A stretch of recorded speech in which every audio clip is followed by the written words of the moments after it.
Kratos et Joe.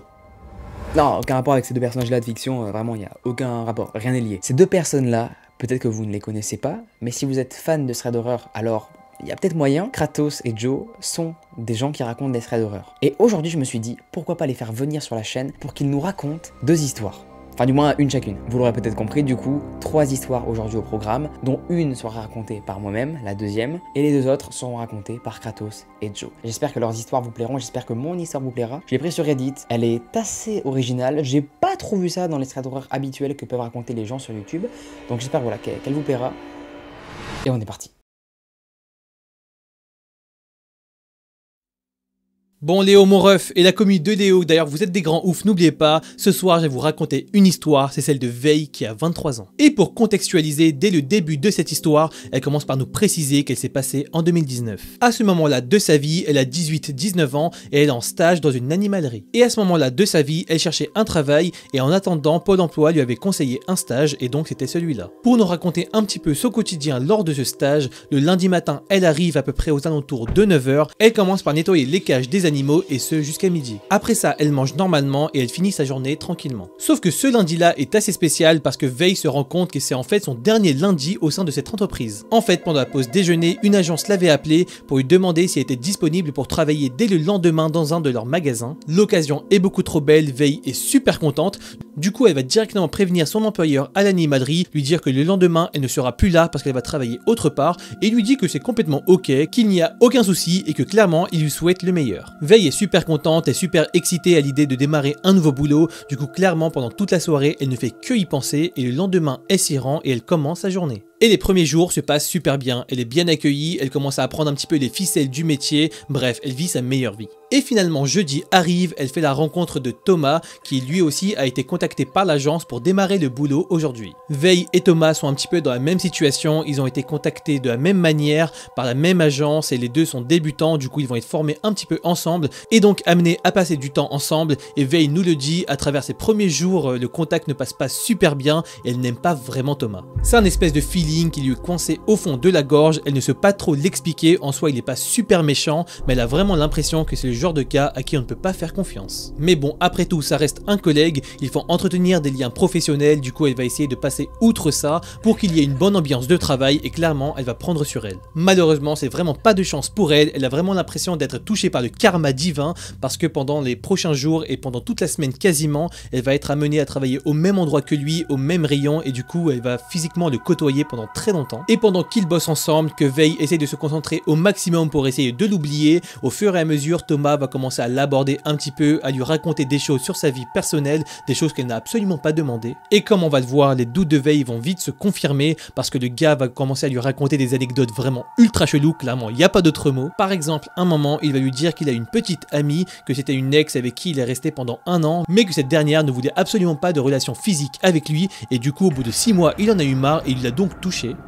On vous rassure, on est tout aussi surpris que vous et que Vei d'ailleurs qui va lui tirer une tronche vraiment bizarre et bien méritée. En tout cas, ça nous aide tous à cerner le gars, on voit très bien de quel genre de personnage il s'agit. Et vous allez voir, ce n'est même que le début. Parce que les jours d'après, il va directement s'en prendre à Vei et on vous prévient, ça devient un petit peu bizarre et même carrément chelou. Parce que en passant à côté d'elle, il va essayer de la frôler un petit peu, de lui faire des attouchements, de poser une main sur ses fesses et à chaque fois que ça arrive, Vei ne sait pas vraiment comment réagir. Elle essaye de minimiser un petit peu ce qui s'est passé, peut-être parce qu'elle a pas envie de s'avouer que c'était vraiment grave. Mais bon, ça la saoule de plus en plus et en même temps on la comprend parce que c'est vraiment pas normal ce genre de situation. D'ailleurs, si ça vous arrive, n'hésitez pas à en parler à votre patron et à votre entourage en général. Mais bref, Vei, elle commence à de moins en moins le supporter et à chaque fois qu'elle lui demande d'arrêter, il se remet à le faire de plus belle. Sauf que malheureusement, ça s'arrête pas là. Un jour, alors qu'elle est au travail, elle finit à 14h15 et ce jour-là, elle doit rentrer en vélo. Sauf qu'en allant récupérer son vélo, elle voit que la chaîne a un petit peu déraillé et qu'elle doit la remettre en place, sauf qu'elle ne sait pas vraiment comment faire, elle a jamais trop bidouillé ce genre de choses et c'est bien entendu Thomas qui va se porter à sa rescousse. Au début, même si jusque là le gars était complètement chelou, voire même plus que ça, elle va lui être un petit peu reconnaissante, elle va donc le remercier, enfourcher son vélo et commencer à faire le chemin du retour, sauf que là, elle voit derrière elle qu'il y a Thomas en vélo et qu'il est également en train de la suivre. En réfléchissant 2 secondes et en fouillant dans sa mémoire, elle se souvient qu'il lui avait parlé de là où il habitait et clairement c'était pas du tout à cet endroit de la ville, du coup elle est complètement complètement sûre d'être suivie, elle va donc s'arrêter, lui demander pourquoi il la suivait. Et là, dans le plus grand des calmes, Thomas va directement la regarder dans le blanc des yeux et lui dire qu'il se rendait tout naturellement chez elle. Veille, clairement, elle est sous le choc, elle sait absolument pas comment réagir, elle va simplement lui dire les premiers mots qui lui passent par la tête, lui dire qu'il ne peut pas faire ça, qu'il doit absolument rentrer chez lui et que ce n'était pas possible en fait. Mais là, Thomas, c'est un bon gros forceur comme on les déteste bien dans les threads d'horreur, et complètement détaché, il va lui dire que bah non, il allait venir chez elle et qu'ils allaient même faire des choses ensemble, bref, où on fait pas de dessin, sinon Léo tu vas être démonétisé. Complètement paniqué et ne sachant pas trop quoi faire, Veille va simplement retourner sur son vélo, elle voit que Thomas n'est absolument pas ouvert à la discussion et que quoi qu'il arrive, il comptait la suivre. Mais heureusement pour elle, à ce même moment, elle entend le téléphone de Thomas qui se met à sonner et elle profite donc de l'occasion pour se mettre à pédaler à fond pour essayer de le semer. Et finalement, au bout de quelques minutes à pédaler à fond, elle se rend compte qu'elle a réussi.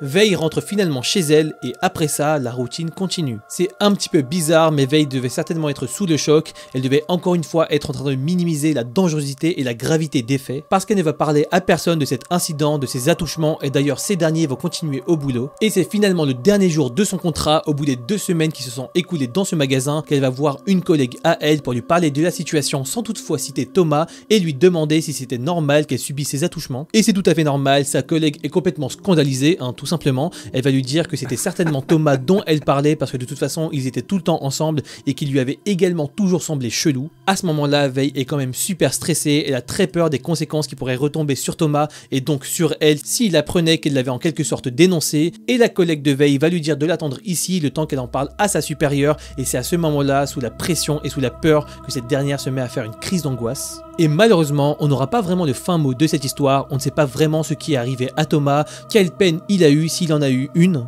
Tout ce qu'on sait, c'est que Veille ne l'a jamais recroisé ni aujourd'hui ni après dans sa vie, et d'ailleurs tant mieux pour elle, parce qu'on ne souhaite à personne de croiser ce genre de gars. Par contre, c'est la fin de cette histoire, on vous souhaite plutôt de croiser des beaux gosses comme Léo, d'ailleurs on te laisse la parole. Merci beaucoup à Kratos pour avoir raconté la première histoire.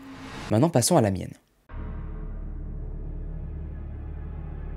Cette deuxième personne qui nous raconte une histoire aujourd'hui n'a pas voulu donner son prénom, donc on l'appellera Erika tout au long de l'histoire. Erika, elle va nous raconter aujourd'hui une expérience qui l'a particulièrement traumatisée. Merci à elle, et je commence à vous la raconter du coup maintenant. Alors voilà, Erika, il faut savoir qu'elle a une meilleure amie, qu'on appellera Lison. Erika, elle va nous décrire que Lison, durant sa scolarité, durant la maternelle, c'était pas trop une bonne fréquentation, voire la pire qu'elle aurait pu avoir. Elle lui en voulait très souvent pour des choses basiques et futiles. Erika, elle, qui est très sensible, ça l'a touchée, et donc elle s'excusait constamment, sans aucune raison. Même elle ne comprenait pas pourquoi elle s'excusait, mais elle faisait quand même. Lison, c'est la meilleure pote de Erika, mais ça ne l'a pas empêchée à la laisser seule, souvent dans la cour de récré, pour aucune raison. Lison va très souvent délaisser Erika, à tel point qu'elle en venait à pleurer pendant plusieurs jours. Mais malgré tout ça, les filles vont quand même passer beaucoup de temps ensemble. Bon, plus chez Lison que chez Erika, car à cette époque-là, Erika préférait aller chez Lison car elle trouvait ses parents super cool. Elle avait vraiment une bonne affinité avec la famille de Lison, et c'est super cool, comme elle nous le décrit. Ce n'était un secret pour personne à cette époque-là.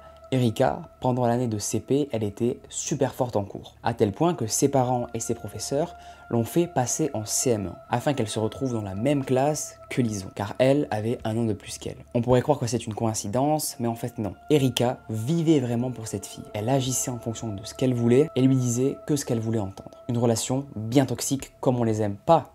Personne n'aime ça. Mais en plus de ça, Lison, elle était jamais satisfaite. Tout ce que faisait Erika, pour elle, était très mal. Ce qui a d'ailleurs donné pas mal d'embrouilles en message, mais aussi dans la vie réelle. Fait important que je place ici, les deux filles habitaient dans des rues perpendiculaires. Et vous verrez que ce détail-là, il aura son importance pour la suite de l'histoire. Et va arriver un fameux soir, comme à son habitude, Erika, elle va dormir chez sa meilleure pote, Lison. Vous l'aurez deviné. Et pour la je ne sais combienième de fois, elles vont, comme toutes ces soirées-là, parler d'amour. À cette époque-là, elles ont toutes les deux 11 et 12 ans et savaient très bien que toutes les deux aimaient les garçons, mais aussi les filles. Elles étaient en classe de 5e à cette époque-là. C'était donc logique pour elles de commencer à se poser ce genre de questions. Tout ça s'était passé en décembre 2021. Enfin bref, elles vont discuter et Lison, elle va lui avouer qu'elle a un crush. Ce n'est pas un garçon, mais bien une fille. Une fille que ne connaîtra jamais Erika, car Lison n'a pas voulu lui dire. Et à son tour, Erika, elle va lui avouer eh bien, qu'elle crush aussi sur une fille. Mais ce qu'elle ne savait pas à cette époque-là, c'est que Erika, eh bien, crushait sur elle. Erika n'avait jamais été amoureuse d'une personne, mais Lison, c'était différent. Elle n'avait jamais ressenti quelque chose d'aussi fort pour une personne. Erika, elle va se lancer, elle va lui avouer ses sentiments qu'elle avait depuis tout ce temps envers elle, et Lison va lui répondre qu'elle s'en fiche littéralement d'elle. Que pour elle, ce n'était absolument pas du tout le cas, et qu'elle crushait sur une de ses meilleures amies, mais tout sauf elle. Car évidemment, Erika ne faisait pas du tout partie de ses meilleures amies. Alors que pour elle, c'était sa meilleure amie. Enfin du moins, la seule amie qu'elle avait. Après que Erika ait annoncé cette nouvelle-là à Lison, bien sûr ça va la mettre hors d'elle, elle va commencer à péter un câble, et va finir par se disputer contre Erika, lui disant qu'elle est tout simplement bizarre, en la rabaissant, etc. Et Erika, ça va la foutre super mal, vous l'aurez deviné, et elle va donc finir sa nuit en pleurant. À partir de ce jour-là, Erika elle va nous expliquer que Lison n'a plus du tout été la même avec elle. Elle est devenue très distante, froide, sans aucune raison. Dès que Erika lui demandait pourquoi elle réagissait comme ça, pourquoi elle était distante, et ben là, Lison ne répondait pas qu'elle lui en voulait pour la soirée d'hier, mais bien qu'elle avait fait quelque chose d'horrible et qu'elle lui en voudrait toute sa vie si elle l'apprenait. Erika ne s'imaginait à aucun moment que les révélations qu'elle allait apprendre allaient marquer à tout jamais sa vie. Après 3 mois intenses de solitude à rester seule dans la cour du collège, Erika elle va recevoir un message de la part d'une personne. Cette personne, oui, c'est Lison. Erika avait réussi enfin à convaincre Lison, son ancienne meilleure copine qu'elle aimait tant, de lui raconter toute la vérité. Après que Erika ait un petit peu forcé, Lison lui a envoyé mot pour mot « J'ai failli te tuer ».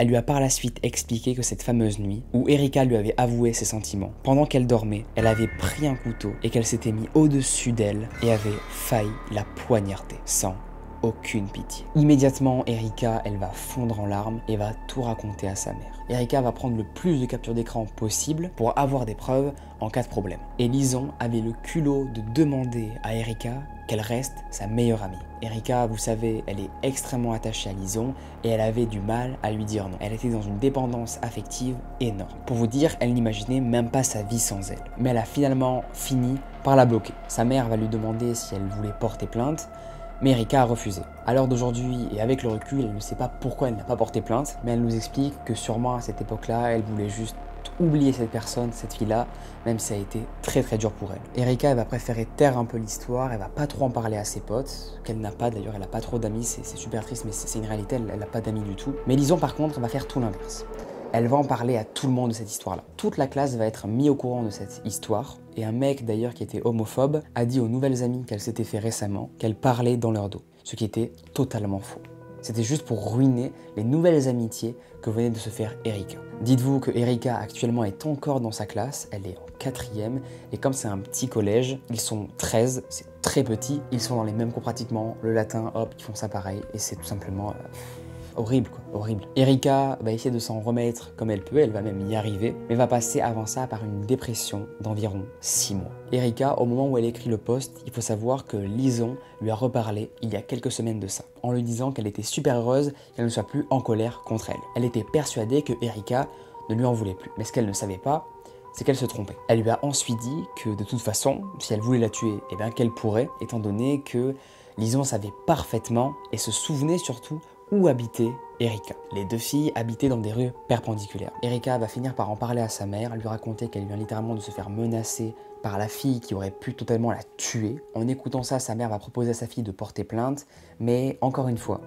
Erika a refusé. Elle n'a pas voulu en parler au juge, voilà, elle trouvait ça trop horrible pour elle de revivre et de re-raconter tout ça. Rien qu'en parler dans ce thread, Erika ça la fout un peu mal, ça lui fait remonter de mauvais souvenirs. Enfin bref, elle nous remercie d'avoir lu ça. Et moi je la remercie d'avoir partagé cette histoire car elle est tout simplement folle. Je ne sais pas si Erika, du coup elle s'appelle pas Erika, mais Erika, si tu reconnais ton histoire, n'hésite pas à te manifester en commentaire ou même venir me DM sur Instagram pour voilà qu'on en parle et si tu veux pourquoi pas qu'on en fasse carrément une vidéo interview, ce serait ouf. Retrouvez Erika, il faut qu'on retrouve Erika. Je vous mettrai le post Reddit sous cette vidéo là, ce serait fou qu'on la retrouve. Merci à elle d'avoir raconté cette histoire, j'espère que je l'aurais bien détaillée et racontée, j'espère vraiment que je t'aurais fait honneur. Nous on se retrouve juste après pour la conclusion de cette vidéo, et je vous laisse avec Kratos ou Joe, je ne sais pas vraiment à qui c'est le tour. Parlez français moi? Vraiment pas là pour le coup. Ok, merci Léo pour ton histoire, ça y est, on est parti pour la troisième et c'est celle de Sandra. Et tout de suite, pour vous mettre dans le contexte, l'histoire se passe le 25 décembre 2012, donc en plein Noël. Ce jour-là, Sandra, ses grands frères et ses parents doivent aller chez leur grand-mère pour le fêter, et on vous prévient, c'est très loin, c'est à peu près 20 mètres. Ah non, c'est pas une blague, c'est vraiment à 20 mètres, mais Sandra nous prévient, c'est une grande retardataire. Ses grands frères vont donc en avoir marre de l'attendre, ils vont aller chez sa grand-mère et ça va être pareil pour les parents qui en ont marre et qui vont s'y rendre aussi. Et d'ailleurs, petit détail, ses parents vont prendre les clés du garage, étant donné que la porte d'entrée est condamnée, il fallait passer par le garage pour sortir et pour rentrer, et Sandra n'avait qu'à claquer la porte du garage pour la fermer à clé. Sandra finit quand même par partir, sauf qu'elle a eu une merveilleuse idée, elle a mis ses talons alors que dehors il neige sévère. Il n'y a pas de sel, ça glisse à mort, bref c'était clairement pas la meilleure de ses idées. Et même si la maison de sa grand-mère se trouve à 20 mètres, il faut quand même faire un petit détour pour y accéder et donc passer par la rue. Bref, Sandra est en train de marcher, elle lutte pour ne pas tomber, elle fait de son mieux et au bout d'un moment alors qu'elle est en route, elle a le réflexe de regarder sur sa gauche. Et là, au calme, elle remarque sur sa gauche qu'il y a un homme qui est accroupi derrière le muret de son voisin et qui regarde dans sa direction. Bon, c'est hyper chelou, mais Sandra décide de faire comme si elle n'avait rien vu, elle se retourne et elle continue à marcher, sauf que cette fois elle va un petit peu plus vite, sauf que c'est une fausse bonne idée parce qu'elle commence à glisser et donc elle se remet à ralentir. Et pendant son giga road trip, alors qu'elle fait tout pour ne pas tomber, elle entend des bruits derrière elle. Directement, elle se rend compte que c'est le mec qui était en train de se cacher derrière le muret qui est en train de la suivre, bref c'est hyper badant. Finalement, tant bien que mal, Sandra arrive à la maison de sa grand-mère et là pour la faire courte, il y a deux solutions pour entrer dedans. Soit on rentre par la grange et par celle-ci on arrive à rentrer dans la cour, ou alors il faut qu'on fasse un petit détour pour rentrer directement dans la cour. Et là, vu que Sandra est pressée et qu'elle veut fuir ce mec, elle décide de choisir la première solution et donc de rentrer directement dans la grange. Pour vous décrire un petit peu à quoi ressemble cette grange, elle est très vieille, elle a vécu la Première Guerre mondiale, la porte d'entrée est donc très délabrée et dure à ouvrir. Sandra est donc là sous la neige à faire de son mieux avec la poignée pour essayer de l'ouvrir, pendant que du coin de l'œil, elle remarque que l'homme se rapproche. Son cœur commence à s'accélérer, elle ne sait pas vraiment pourquoi mais elle est stressée,